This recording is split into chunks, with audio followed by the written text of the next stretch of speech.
कि ऊधो कर मन की गति न्यारी, ऊधो कर मन की गति न्यारी, ऊधो कर मन की गति न्यारी, ऊधो कर मन की गति न्यारी। सब नदियाँ जल भरी भरी रहिया, सब नदियाँ जल भरी भरी रहिया, सब नदियाँ जल भरी भरी रहिया, सब नदियाँ जल भरी भरी रहिया, सागर के बिखारी, ऊधो कर मन की गति न्यारी, ऊधो कर मन की गति न्यारी, ऊधो कर मन की गति न्यारी।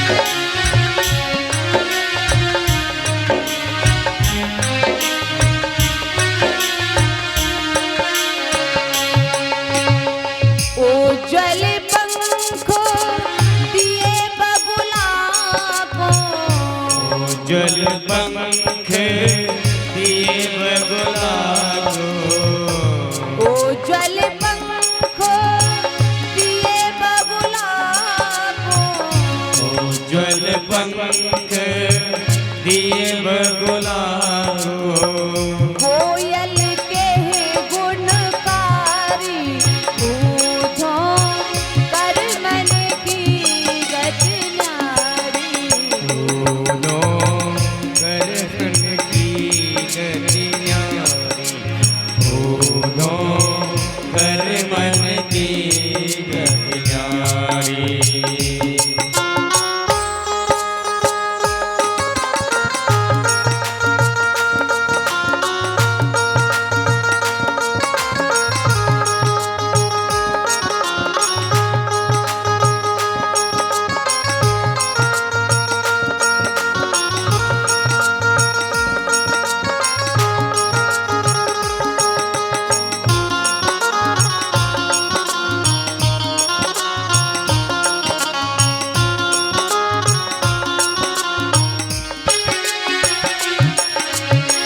मूरख मूरख राजे कीने, मूरख मूरख राज कीने, मूरख मूरख राजे कीने, मूरख मूरख राज कीने, पंडित फिरत भिखारी, ऊधो कर मन की गति न्यारी, ऊधो कर मन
तो भगवान की लीला कोई नहीं जान पाया।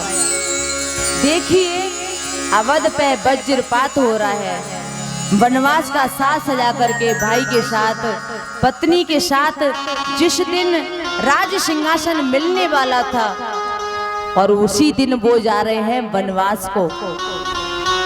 दास दासी सभी रोने लगे हैं, सब पुकारने लगे हैं, राघव मत जाइयो, राघव मत जाइयो।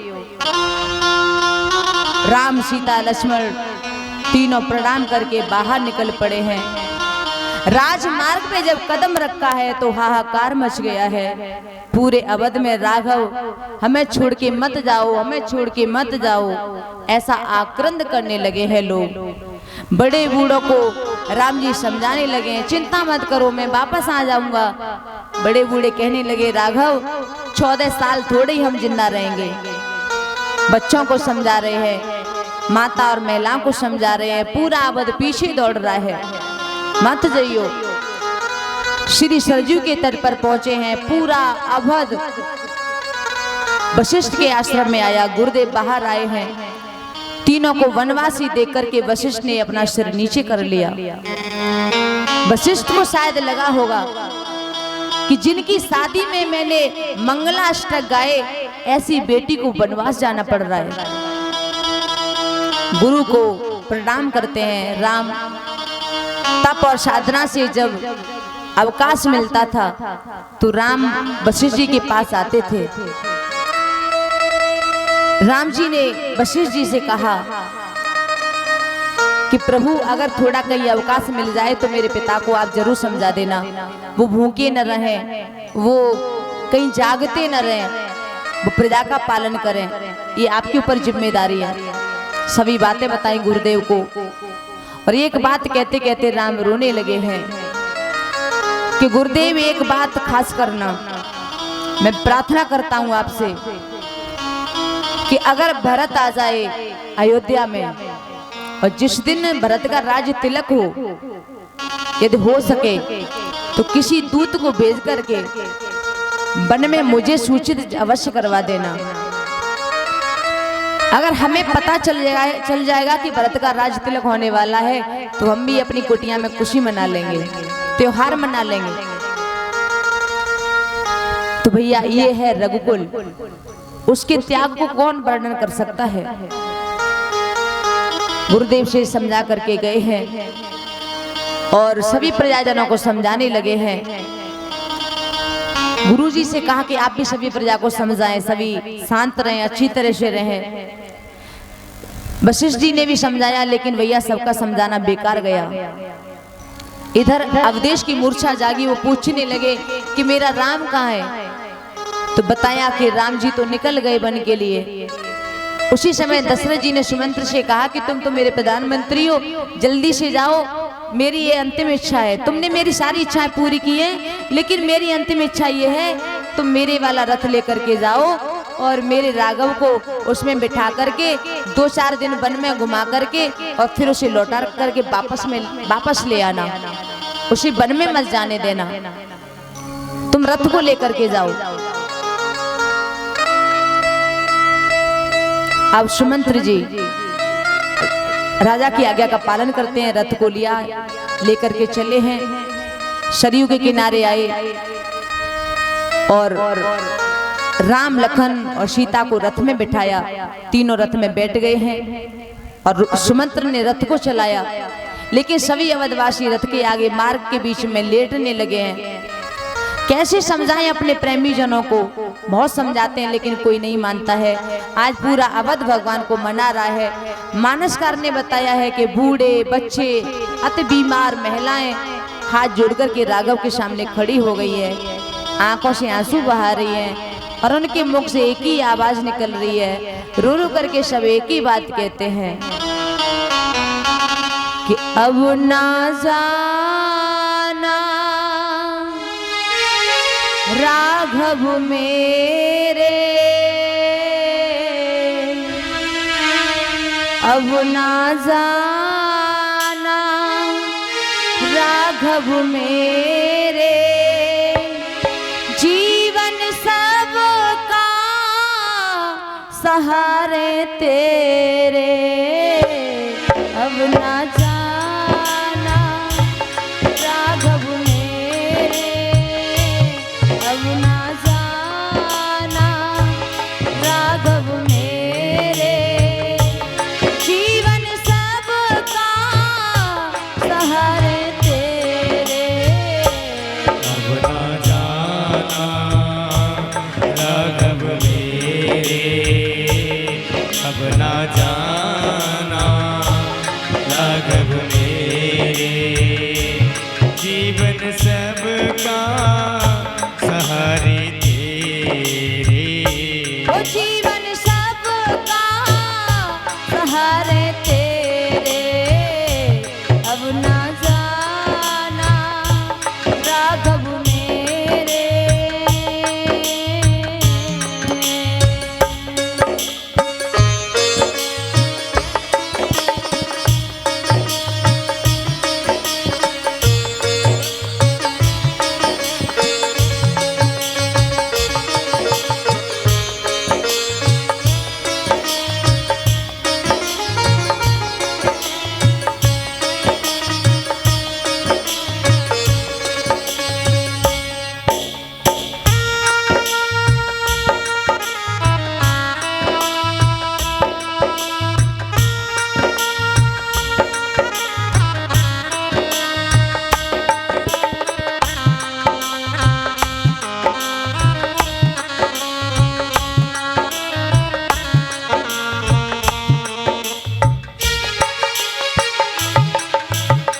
अवध की बूढ़ी माताएं और ताम्र बहनें रो रो करके कहने लगी, राघव मत जाओ, तुम चले गए तो हम किसके सहारे जिएंगे। और तुम जो रूठे किस दर जावे, तुम जो रूठे किस दर जावे, तुम जो रूठे किस दर जावे, तुम जो रूठे किस दर जावे, हाल दिलों का किसको सुनावे, हाल दिलों का किसको सुनावे, हाल दिलों का किसको सुनावे, हाल दिलों का किसको सुनावे, कौन सुनेगा टुकड़े मेरे, कौन सुनेगा टुकड़े मेरे, जीवन सबका हवाले तेरे, अब ना जाना मोहन मेरे, अब ना जाना मोहन मेरे।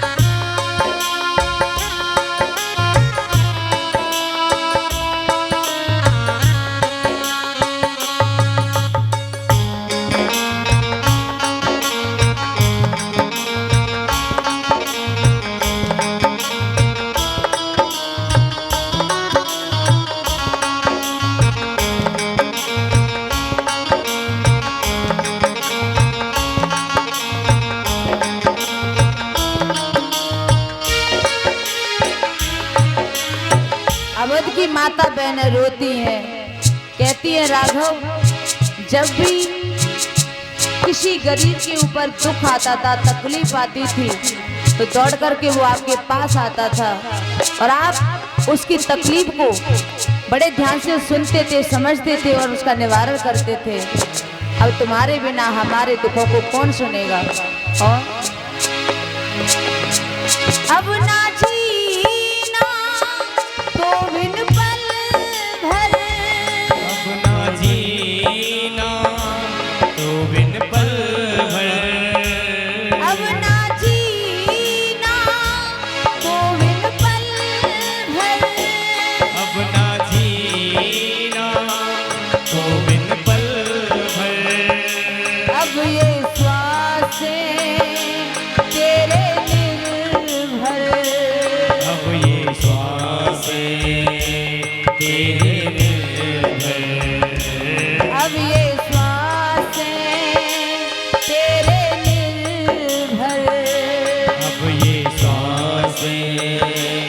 तेरे निर्भर। राम रटेंगे शाम सवेरे, राम रटेंगे शाम सवेरे, जीवन सबका सहारे तेरे, अब ना जाना राघव मेरे, अब ना जाना राघव मेरे, जीवन सबका सहारे तेरे, हो जीवन सबका सहारे तेरे, अब ना जाना राघव मेरे, अब ना जाना राघव मेरे। अवध के नर नारी अपना दुख प्रकट करते हैं। राघव, तुम्हारे बिना एक पल भी जीना कठिन है। अब तो जीवन की श्वासें आपके ऊपर निर्भर है। हम तो आप ही को जानते और कुछ नहीं जानते हैं। हम तुम्हें नहीं छोड़ सकते। या तो आप वापस चलें या वन में हम तुम्हारे साथ जाएंगे। भगवान ने बहुत समझाया लेकिन अवधवासी नहीं माने, कोई लौटने को तैयार नहीं है। अब रथ में बैठ करके वन की ओर चलने लगे हैं। राघव के रथ के पीछे पीछे अवधवासी जा रहे हैं। अवध में वही रह गए जो अवध में चलने लायक नहीं थे, और जो दूध पीते बच्चे थे। बाकी सब राम के साथ दौड़ने लगे हैं। भगवान का रथ चला है तो पहुंचे तमसा नदी के तट पर। भगवान ने कहा, सुमंत्र जी रथ को यहीं पर छोड़ दो, क्योंकि लोग हमें जाने नहीं देंगे। आज की रात यहीं रुकेंगे। लोग बहुत रोए हैं तो थके हुए हैं, तो भगवान की भी कुछ इच्छा है, देवताओं की भी इच्छा है। पूरा अवध तमसा नदी के तट पर सो जाता है। लेकिन भैया लक्ष्मण जी की जागरण की रात आज शुरू हो गई है। धनुष बाण लेकर के वीरासन करके तमसा के किनारे पहरा देने लगे हैं। सुमंत्र जी रथ में बैठे बैठे सो गए। सीता राम जी ने एक पत्थर का तकिया बनाया और रेत में उस पत्थर पे सर रख करके सो जाते हैं।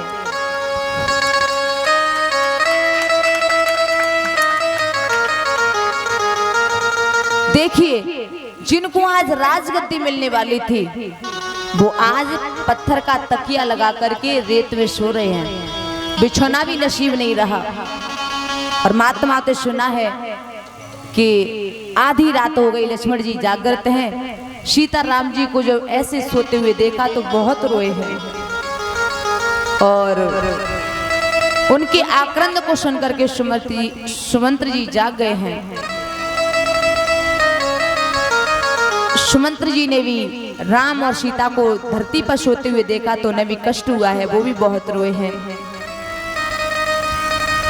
उसी समय भगवान राम जाग गए हैं और सीता भी जाग गई है। भगवान कहने लगे सुमंत्र जी से कि आप ऐसा करें, हमारे साथ चलें और रथ को ऐसे चलाएं कि आवाज ना हो, क्योंकि अगर आवाज होगी तो ये अवधवासी जाग जाएंगे और हमें छोड़ के नहीं जाएंगे, हमारे पीछे भागेंगे। इसलिए इनको यहीं पर हम छोड़ करके जाएं। यहाँ पर सवाल ये होता है कि माता पिता परिवार सबको छोड़ करके जो लोग राम के पीछे गए, ऐसे प्रेमी जनों को सोया हुआ छोड़ करके क्या प्रभु ने अपराध नहीं किया? क्या ये ठीक था? भगवान को इस प्रकार नहीं जाना था। इन लोगों ने कितना त्याग किया। तो गोस्वामी जी यहाँ पे सिद्धांत बताते हैं कि परमात्मा के साथ रहने में ही जो त्याग किया जाता है वो पर्याप्त नहीं है। त्याग के साथ साथ हमको जागरण भी करना बहुत जरूरी है। साधना करने वाला साधक यदि साधना के पथ में त्याग करने के बाद रास्ते में सो जाए तो उसका भगवान चला जाता है। इसीलिए लखन जी जागते रहे। कभी कभी तो भगवान कहते हैं कि हम जाग लेते हैं, तुम सो जाओ। लक्ष्मण जी यही मुद्दा पेश करते हैं, कहते थे महाराज मैं अवधवासी जैसी भूल नहीं करूंगा, क्योंकि वो सो गए तो तुम उन्हें छोड़ आए, मैं कहीं पर भी सोने वाला नहीं हूं। मैं सो जाऊं आप चले जाएं तो कहां ढूंढता फिरूंगा। तो त्यागियों को जागना चाहिए, जागरण यानी सावधानी। जो शरणागत हो उसको जागना चाहिए, क्योंकि जो चैन से सोएगा तो वो त्याग नहीं कर सकता है, उसे त्यागी नहीं कह सकते। त्यागी हो तो जागना होगा। तुलसी ने बताया है जागे को जोगी।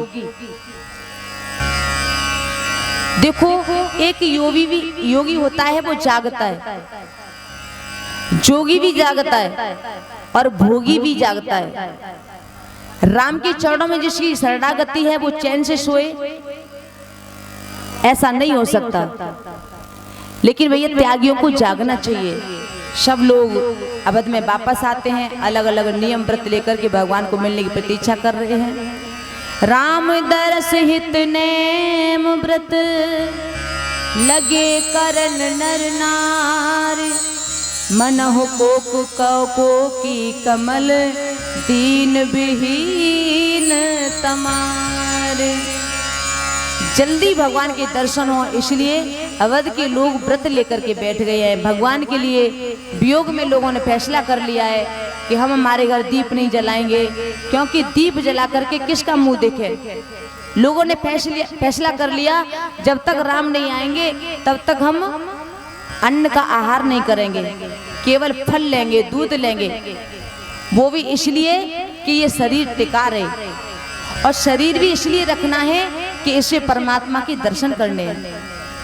जहाँ जगह मिल जाती है चुपचाप लोग बैठ जाते हैं। बच्चे माँ का दूध नहीं पीते हैं, वृद्ध युवा की सेवा कबूल नहीं करते हैं। घर के कोने में बैठ करके कोई राम पुकारता है तो पूरा परिवार रोने लगता है। ऐसी दशा अवध की हो गई। 14 साल तक बागों में फूल नहीं खिले, मानो बसंत ऋतु वहां पे आई ही नहीं। राम के वियोग में अवध की ऐसी दशा हो गई कि गंग शकल मुद मंगल मूला, सब सुख करन हरन सब सूला। कहे कहे कोटि की कथा प्रसंगा, राम बिलो कहे गंग तरंगा। सब मंगल की मूल गंगा सब सुख करनी है, हर सूल को हटाने वाली है। तो भगवान गंगा के प्रसंग कह करके गंगा के पावन प्रवाह को देख रहे हैं। स्नान किया, पथ का श्रम उतारा। जिसके नाम सुमिरन से भव का श्रम उतर जाता है, उसको गंगा स्नान के बाद श्रम से मुक्त होना है। एक लौकिक व्यवहार दिखाया और दुनिया को गंगा के स्नान का महत्व बताया। भगवान गंगा के तट पे हैं। बगल में एक गांव है श्रृंगवेरपुर, भीलों की बस्ती है, पिछड़े लोग हैं। सदियों से समाज ने जिन लोगों को पिछड़ा और तिरस्कृत माना है, ऐसा एक गांव है। उसका नायक है गुह। उसने सुना कि भगवान आए हैं। उसने कहीं से अहल्या का प्रकरण सुन लिया। भगवान के बारे में उसने जान लिया कि अहल्या जैसी ऋषि पत्नी, इतना बड़ा उसने पाप किया तो भी भगवान उसके यहाँ तारने के लिए गए। तो हम 24 घंटे गंगा के तट पर ही रहते हैं, तो हमें तारने के लिए प्रभु क्यों नहीं आएंगे। संसार के ऊंच लोग कैसा भी जीवन जिए और एक साल में एक बार गंगा में स्नान अगर कर लेते हैं तो वो मान लेते हैं कि हम मुक्त हो गए। और हम तो भैया 24 घंटे गंगा पे रह रहे हैं, हमारी तो पीढ़ियां खत्म हो चुकी। लेकिन यहाँ पर लोग फिर भी हमको अपवित्र मान रहे हैं। देखता हूं कि राम मुझे स्पर्श करेंगे कि नहीं, क्योंकि राम कहां और मैं कहां। लेकिन अगर एक नजर मेरे सामने देख भी ले वो, तो मैं धन्य हो जाऊंगा। ऐसा भाव लेकर के अपने परिवार के सदस्यों के साथ वो आया है भगवान के पास दर्शन करने के लिए। तो राम लक्ष्मण वैदेही और सुमंत्र गंगा के तट पे खड़े हैं। गुहराज जो फूल लेकर के आया है उन्हें सामने रख करके भगवान के चरणों में प्रणाम करने लगा। कहा भगवान एक अधम जीव आपके सामने आया है, लोग अगर जाहिर कर दें कि मैं अधम हूं तो परमात्मा क्या करते हैं ये सब बताया गया है रामचरितमानस में। गुह ने सोचा कि भगवान मुझे स्पर्श तो नहीं करेंगे, लेकिन दूर से ही अगर एक दृष्टि डाल देंगे तो भी मैं पावन हो जाऊंगा। उनकी दृष्टि ही काफी है। तो दुनिया में बहुत बड़े बड़े लोग हैं और बड़े लोगों की तो निगाह ही कहीं पड़ जाए तो भी औषधि हो जाती है। तो भगवान की दृष्टि अगर मेरे ऊपर पड़ जाए तो ही काफी है। तो परमात्मा की एक नजर काफी है। आज गुह आया है, गंगा की रेत में गिर पड़ा, आंखों में अश्रु हैं। भगवान ने देखा तो भगवान दौड़ पड़े हैं। और भैया गुह ने कभी कल्पना नहीं की थी कि भगवान गंगा के तट से उठ करके गुहराज को अपने सीने से लगा लेंगे। गुह ये सोच भी नहीं सकता था। ये कल्पनातीत घटना घटी और महात्मा लोगों ने ठीक फैसला सुनाया कि भगवान आगे बढ़े हैं। आगे बढ़ करके भगवान ने गुह को अपने गले लगा लिया है और गुह को गले लगा करके उन्होंने अपने राम राज्य का उद्घाटन किया। कुटिया वालों को, झोंपड़ी वालों को, जो तिरस्कृत है उनको गले लगाया जाए। राम राज्य का उद्घाटन गंगा के तट पे हुआ। भगवान बार बार गुह को गले लगा रहे हैं और गुह को अपने मित्र का पद दे रहे हैं। गुह के नयन भर आए। गुह ने सीता, लखन और सुमंत के चरणों में प्रणाम किया। अब तो हिम्मत आ गई क्योंकि भगवान ने गले लगा लिया है। तो गुह भगवान को कहने लगा कि प्रभु मेरे नगर में पधारे, मेरे नगर को पावन करें।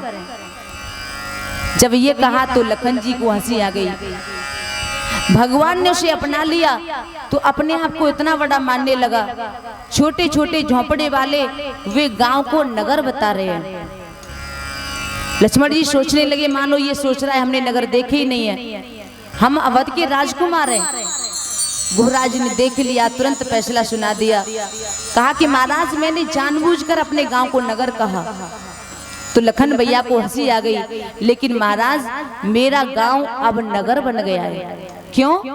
अवध तहां जहां राम निवासु, अवध वही है जहां मेरा राम है। तो आपका अवध आज गांव बन गया है और मेरा गांव अवध बन गया है। भगवान ने कहा गुह मैं तेरे घर जरूर आता, लेकिन मेरे पिता ने मुझे आज्ञा दी है। मेरे पिता ने कहा है कि किसी गांव में मत जाना। बरस 4 10 वास वन, मुनि व्रत वैसु आहार, ग्राम वासु नहीं उचित सुने, गुहाएं भयो दुख भार। 14 साल वन में बसना, मुनि का व्रत, मुनि का वेश बनाना, मुनि का आहार लेना, किसी गांव में रहना उचित नहीं है। ये पिता की आज्ञा है। ये सुनकर के गो को बड़ा दुख हुआ। भगवान को गो कहने लगा कि महाराज ये हमारा दुर्भाग्य है कि आप हमारे घर नहीं आ पा रहे हो। भगवान कहने लगे गो और कोई कारण नहीं है, केवल मेरे पिता की आज्ञा है। मैं तो तेरे घर जा सकता हूँ लेकिन मेरे पिता का वचन है, इसलिए मैं नहीं आ सकता।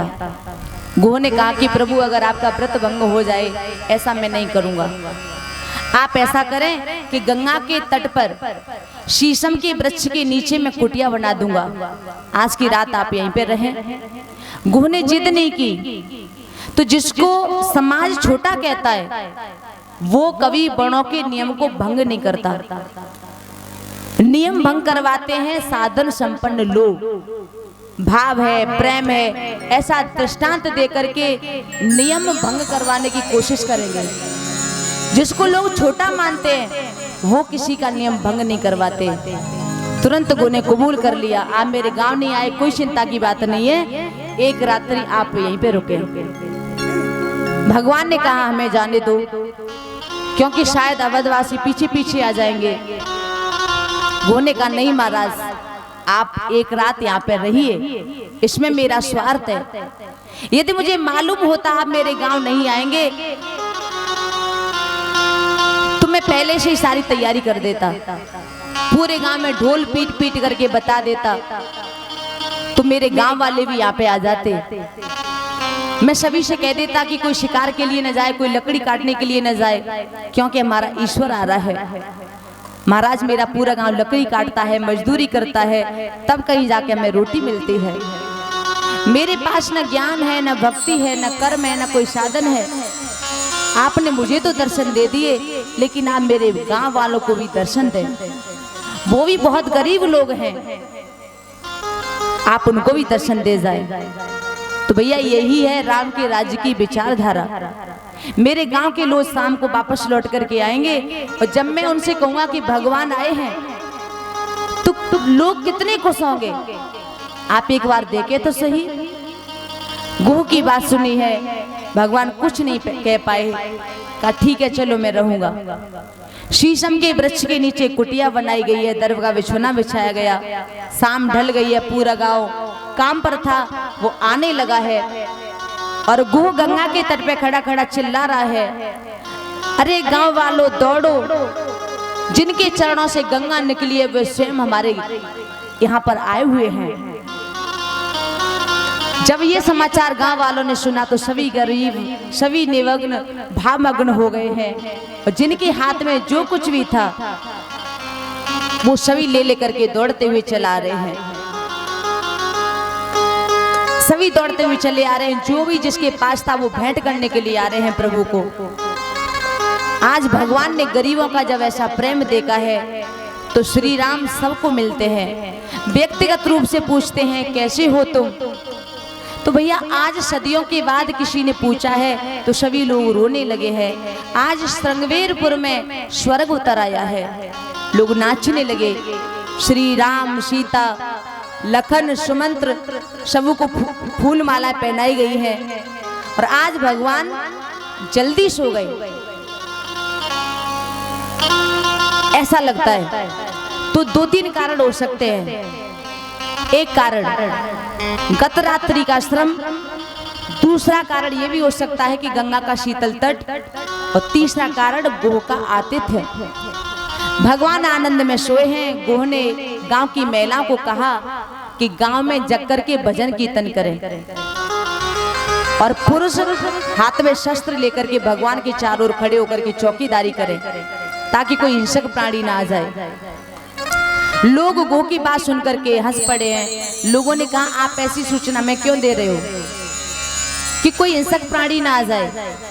आप तो जानते हैं कि हम ही कितने हिंसक हैं, कि हमारे पास कोई हिंसक प्राणी आता ही नहीं है, और शायद इसीलिए हमारे नगर का, हमारे गांव का नाम पड़ा है श्रृंगवेरपुर।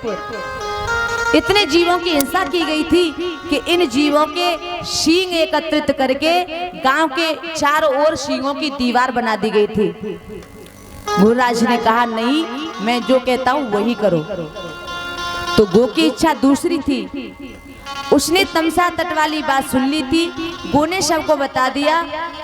वो मान रहा था कि तमसा के किनारे अवधवासी सो गए, तो भगवान रात्रि में निकल गए। शायद मेरे गांव वाले भी कहीं सो जाएं और भगवान यहाँ से निकल न जाए। इसीलिए मैं अपने गांव को जागृत रखूं, ध्यान रखूं कि भगवान छोड़ न जाए। पूरा गांव जाग रहा है, लखन जी भी जाग रहे हैं, श्री राम जी की कुटिया के आगे चौकीदारी कर रहे हैं। गो ने सारा इंतजाम कर दिया है, बैठ गया है। भगवान को दर्भ की शैया पर सोते हुए देख करके गोह की आंखों में आंसू आ गए हैं, और दुख के आवेश में आकर के कहने लगा कि कैकेयी माँ ने बहुत बुरा किया है, कि देखो मेरे राघव को कैसे सोना पड़ रहा है दर्भ के बिछौने पर।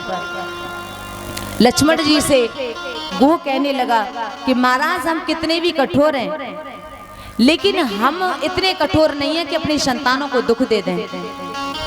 लेकिन आज तुम्हारी माँ ने अपनी संतानों को कितना बड़ा कष्ट दिया है। श्री सुखदेव बताने लगे, हे राजन, प्रभु का भूम शयन देख करके वो भी दुखी होता है, लक्ष्मण भी दुखी होते हैं, लेकिन आज दूसरी रात है। देखो भगवान जब अयोध्या के राजमहल में मड़ियों के प्रकाश में सोते हैं, तब तुमने कभी देखा है कि भगवान कितने आनंद से सोते थे? तो जितने आनंद से मड़ियों के पलंग पे सोते थे, उतना ही आनंद उन्हें दर्भ के बिछौने पे भी आ रहा है। लक्ष्मण जी कह रहे मैंने सब कुछ देखा है, वहां भी देखा था, यहाँ भी देखा है। प्रभु की मुस्कान में कोई अंतर नहीं है, उनके चेहरे पर वही मुस्कान है, चाहे दर्भ की शैया हो या मड़ियों का सिंहासन हो। वो मैं तुम्हें बताना चाहता हूँ कि भगवान आज दर्भ की शैया पर सोए हैं, फिर भी प्रसन्न लग रहे हैं। हम जाग रहे हैं फिर भी दुखी है। और भैया यही जीव और ब्रह्म में अंतर है। और गोह तुम केकई माँ को दोष मत दो, ये अच्छा नहीं है। सुन लो मेरी बात, मेरी जानकारी में तुम्हें बता दूं तो लक्ष्मण जी और निषाद का जो विषाद हुआ, यह निषाद विषाद योग है। गीता में अर्जुन विषाद योग है। लक्ष्मण जी गो को समझाते हैं कि गो संसार में कोई किसी को सुख नहीं देता है और कोई किसी को दुख नहीं देता है। बहुत बड़ा अद्भुत सूत्र है। ना कोई किसी को सुखी बना सकता है, ना कोई किसी को दुखी बना सकता है।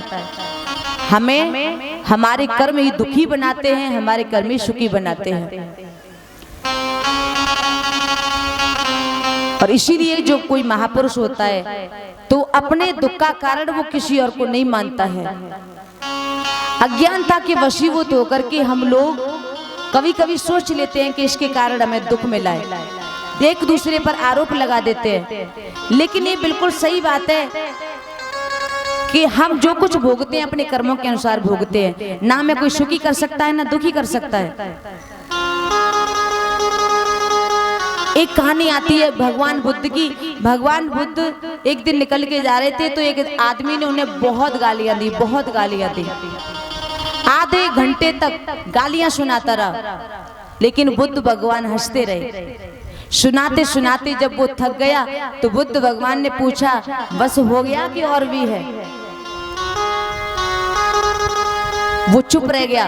तो बुद्ध भगवान ने कहा कि देखो, तुम जो मुझे दे रहे हो ये मैंने स्वीकार नहीं किया है, तुम्हारी गाली तुम्हें मुबारक। तो ऐसे महापुरुषों को कौन सुखी कर सकता है, कौन दुखी कर सकता है? इसलिए संसार में कोई ना ही किसी को दुख दे सकता है, ना ही सुख दे सकता है। और संसार में जो जन्म लेता है तो उसे दुख भी भोगना पड़ता है, सुख भी भोगना पड़ता है। और तुलसी बाबा रामायण में लिखते हैं, जन्म मरनो जहाँ लगे जग जालू, जन्म मरण जब लगे जग जानू, संपत्ति विपत्ति कर्म अरु कालू, संपत्ति विपत्ति कर्म अरु कालू, धरन धामो धनु पुर परिवारू, धरन धाम धनु पुर परिवारू, सरगु नरकु जहाँ लगी व्यवहारू, सरगुण रघु जहाँ लगे व्यवहारू, हाँ सरगु नरकु जहाँ लगी व्यवहारू। संसार में जो कुछ दिखाई दे रहा है ये सब मोह का मूल है, परमार्थ नहीं है। किसी को सपना आ जाए कि मैं राजा बन गया, सपने में राजा रंक बन जाए, रंक राजा बन जाए, राजा रंक बन करके भिखारी बन के गली गली में भटकता फिरे, जागने के बाद राजा भिखारी नहीं रहता। सपने में घटनाएं घटती हैं, ये जगत का एक बड़ा सपना है। कोई संयोग का, कोई वियोग का, कोई हर्ष का, कोई दुख का, कोई सुख का सपना देखता है, कोई दुख का सपना देखता है। ये बिल्कुल सही बात है, ये सब सपना ही है। और सपना तब तक सच मालूम होता है जब तक हम जाग न जाएं। जब हम जाग जाते हैं तो हमें पता चल जाता है हम सपना देख रहे हैं।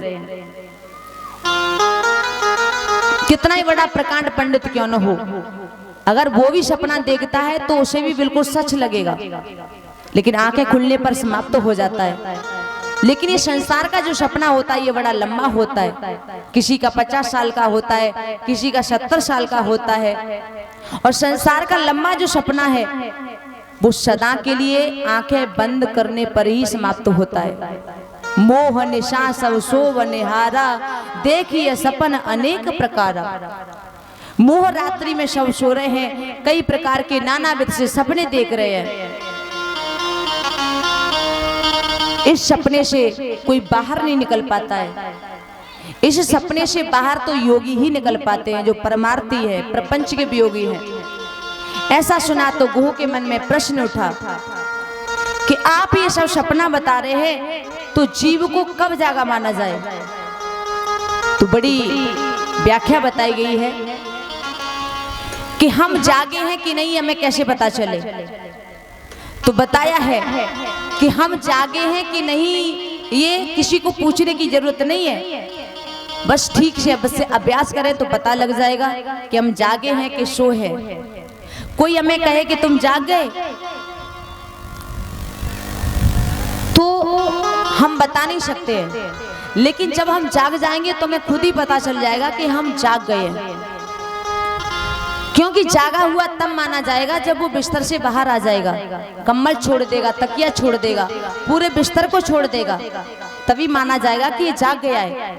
वैसे ही संसारियों की, विषयों की, विलासिताओं की जो चीजों को छोड़ देगा, जब ये वस्तुएं छूटने लगे और ऐसी घटना जब जीवन में घटने लगे तो समझ लेना कि हम जाग गए हैं। जब हम जाग जाते हैं तो सब चीज अपने आप छूट जाती है, समझ लेना कि हम जाग गए हैं। विवेक का सूर्योदय हो गया है, मोह का अंधेरा खत्म हो गया है। गुह, मेरी नजर में दुनिया का सर्वोत्तम परमार्थ यही है कि राम के चरणों में प्रीति लग जाए, यही सर्वश्रेष्ठ परमार्थ है। गुहराज को ऐसा सूत्र सुनाए लक्ष्मण ने, और सुनते सुनते चर्चा करते करते सुबह हो जाती है, प्रभात हो गया। मोह की रात विनिष्ट हो गई है और गुह जाग गया है। श्री सुखदेव जी बताने लगे, हे राजन,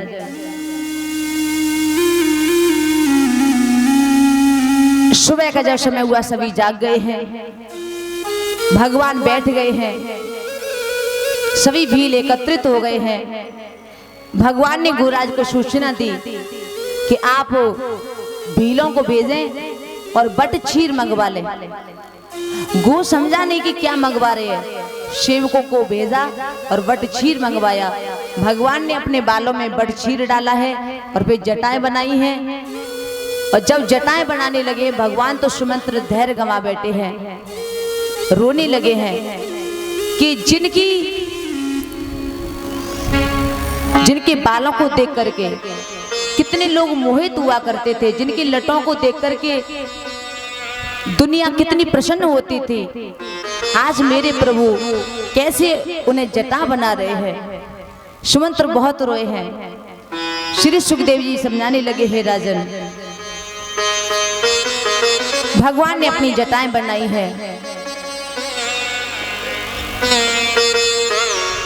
और सभी भील सामने बैठे हुए हैं।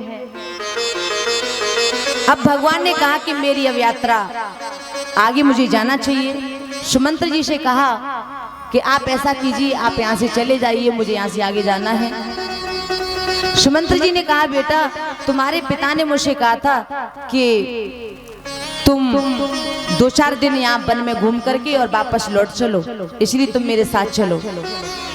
श्री राम ने मना कर दिया, नहीं प्रभु, अब मैं वापस नहीं जाऊंगा, क्योंकि मेरी माँ को मेरे पिता ने वचन दिया था, वो वचन मुझे निभाना है।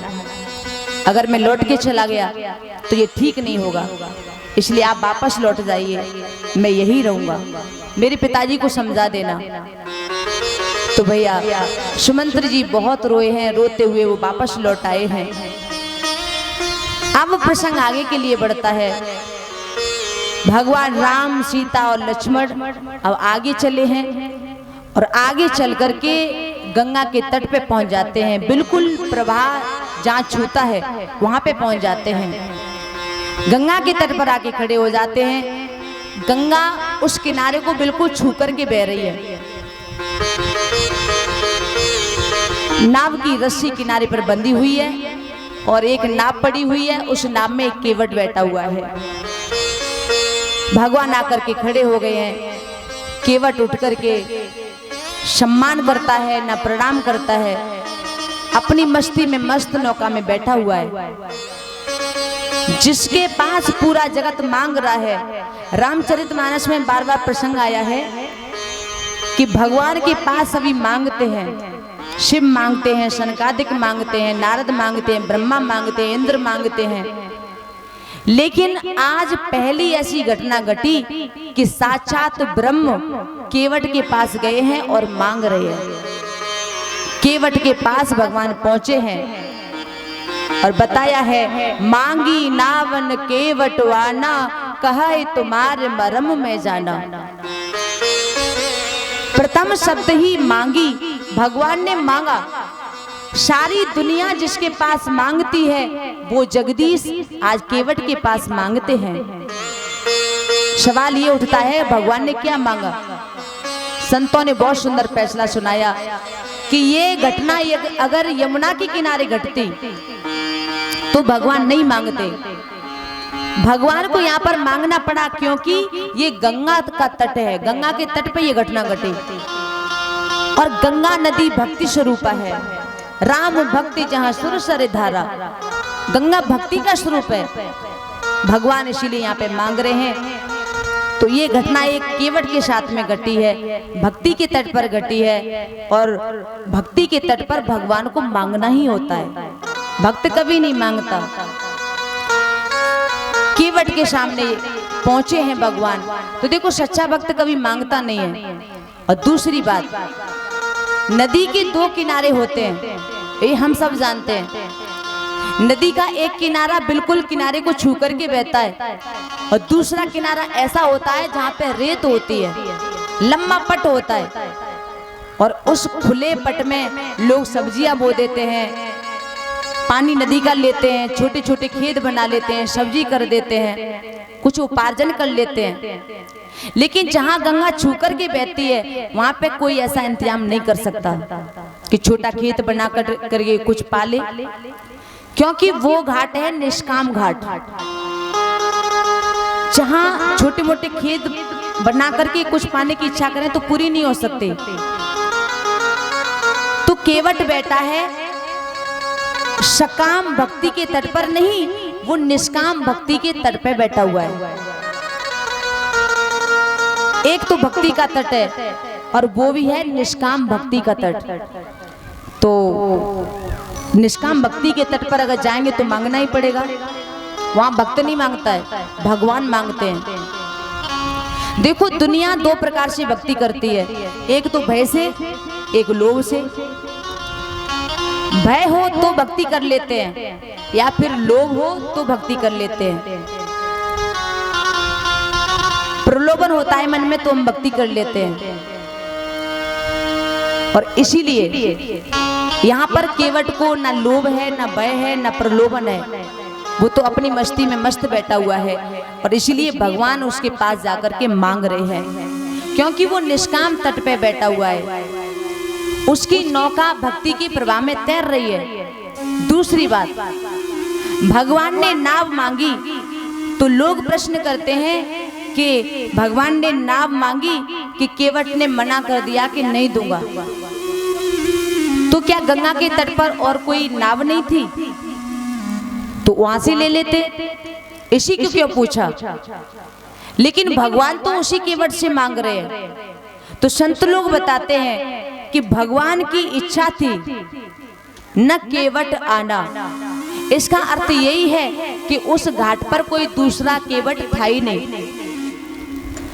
क्योंकि प्रभु ने पहले ही सोच लिया था कि मुझे इसी की नाम में बैठना है और इसीलिए वहां पे दूसरा केवट मौजूद नहीं था। भगवान यही चाहते थे कि मैं इसी के नाम में बैठूं। निष्काम तट पर खड़े हुए हैं भगवान। अब केवट से नाम मांगी है तो केवट कहने लगा कि तुम्हारे मर्म को मैं भली भांति जानता हूं। देखो रामचरितमानस में आप पूरा रामचरितमानस पढ़ लीजिए, लेकिन कहीं भी किसी ने ये नहीं कहा कि मैं परमात्मा के मर्म को जानता हूं। कहीं भी ऐसा वर्णन नहीं आया है। बड़े बड़े ज्ञानी भी आए, विद्वान भी आए, लेकिन कोई भी नहीं जान पाया कि भगवान का मर्म क्या है। 24 घंटे जागरण करने वाले, साथ रहने वाले लक्ष्मण भी नहीं जान पाए, लेकिन केवट कह रहा है कि मैं आपके मर्म को जानता हूं। भगवान चुप हो गए। हम बोल बोल करें और कोई एक व्यक्ति उठ के कह दे बस रहने दो, हम जानते हैं तुम्हारे बारे में सब कुछ, तो हम चुप रह जाएंगे, कहीं हमारा ये भेद न खोल दे। भगवान की दशा ये एक आदमी ने बना दी। भगवान को कहा बस आप खड़े रहो, महाराज मैं सब जानता हूं तुम्हारे बारे में, मैंने सुना है महाराज आपके चरणों की धूल में क्या ताकत है, मानुष करनी है।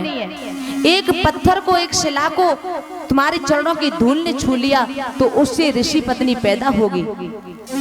ये दलील थी भगवान के चरण धोने की। एक युक्ति थी केवट की, लेकिन उसने युक्ति को माध्यम बना लिया। आज केवट कहने लगा है। और बाबा तुलसीदास जी लिखते हैं कि छुअत शिला भई नारी सुहाई, छुअत शिला भई नारी सुहाई, पाहन तेन काठ कठिनाई, पाहन तेन काठ कठिनाई, तरने मुनि धरनी होई जाई, तरने मुनि धरनी होई जाई, बाट परई मोरे नाव उड़ाई, बाट पर ही मोरी नाव उड़ाई। मैंने सुना है महाराज कि आपकी चरण धूल से एक शिला वो स्त्री बन गई, वो ऋषि पत्नी बन गई। ये तो पत्थर की तरह कठोर भी नहीं है, लकड़ी की है और पानी में रह करके और ज्यादा नरम हो गई है। उसे आपकी चरण धूली छू जाए तो जरूर स्त्री उत्पन्न हो जाएगी। और केवल स्त्री उत्पन्न हो जाती तो कोई चिंता की बात नहीं थी। जैसे मेरी पत्नी रहती है वो भी रह लेती, उससे भी मजदूरी करवा लेता, उसकी रोटी हमें भारी नहीं पड़ती। लेकिन हमने सुना है कि आपके चरणों की धूल से तो ऋषि पत्नी उत्पन्न होती है, ऋषि पत्नी पैदा होती है। वो तुम्हारे घर में नहीं रहेगी, दूसरी कुटिया बनानी पड़ेगी, सामान ला करके देना पड़ेगा, गंगा का पानी भी छान करके पिएगी, और जरा भी गलती हो गई तो श्राप दे देगी। और मैं ये खतरा मोल नहीं लेना चाहता। एक तो मेरी नौका पुरानी है, गुजर चला रहा हूं, उसके अलावा मैं कुछ जानता नहीं हूं। महाराज बहुत अच्छी बात केवट ने सुना दी कि मेरे सारे परिवार का गुजारा इसी नौका के सहारे होता है। इसका मतलब ये हुआ कि नौका में बिठा करके मैं लोगों को पार करना जानता हूं, किसी को डुबाना मैंने सीखा नहीं है, मैंने सबको तारा है महाराज। और आपको यदि पार होना है, सामने वाले तट पे जाना है, तो मैं जो कहूंगा वो आपको करना पड़ेगा। और यदि आप मेरा कहना माने, अगर आप मेरा कहना नहीं मानेंगे तो थोड़ी सी दूर आप जाओ, किनारे से थोड़ा आगे चलोगे, छिछराएगा, वहां पे थोड़ा पानी कम है और तीनों आराम से चले जाना। लेकिन यहाँ से अगर आपको पार होना है, निष्काम घाट से ही पार होना है, तो जो मैं कहूंगा वो तुम्हें करना पड़ेगा। और महाराज आपका मेरा नया परिचय है, माफ करियो यदि बुरा लगे तो। केवट सब कुछ बैठे बैठे सुना रहा है। लखन जी, सीता जी ये दोनों खड़े हैं, राम जी भी खड़े हैं। अब लखन जी कह रहे हैं महाराज ये ठीक कह रहा है क्या? आपको तो तैरना नहीं आता है, आप दूसरों को ही तार सकते हो लेकिन खुद नहीं तैर पाते हो, खुद तो डूब जाते हो। केवट बोला महाराज तैर करके आप नहीं जा सकते, आपको जाना होगा तो मेरी नौका से ही जाना होगा। और यदि जाना है तो आप कह दो कि मैं आपके चरण धो लूं। जो प्रभु पार अवश्य गा चहु, मोहि पद पदन पखारन कहु। आपको अगर पार जाना है तो मुझसे कह दें कि मैं आपके चरणों को धो लूं। मैं आपसे ये सब आपसे विनती करूंगा, हाथ जोड़ करके कहूंगा, ऐसा मैं कहने वाला नहीं हूं। आपकी तो आदत है कि लोग आपके हाथ जोड़ें, प्रार्थना करें, लेकिन मैं ऐसा नहीं करूंगा। यदि आप पार होना चाहते हैं तो आप कह दो कि मैं आपके चरणों को धो लूं, और जब चरणों को धो लूंगा तब मैं आपको उस पार करूंगा। आप आपस में तीनों विचार कर लो।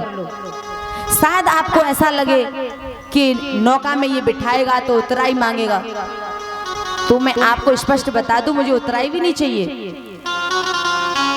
केवट की भक्ति में कोई लोभ नहीं है, ये साबित हो गया। कह दिया मुझे उतराई नहीं चाहिए महाराज, मुझे माफ करना। और मैं जान गया हूं कि आप उतराई चुका भी नहीं पाओगे, क्योंकि आपकी माँ ने आपको इस लायक नहीं छोड़ा है कि आप मुझे कुछ उतराई में दे दें। इसलिए आप कह दो तो आपकी चरणों को मैं धो लूं और उस पार मैं आपको छोड़ आऊंगा। एक बार मेरी नौका में बैठ जाओ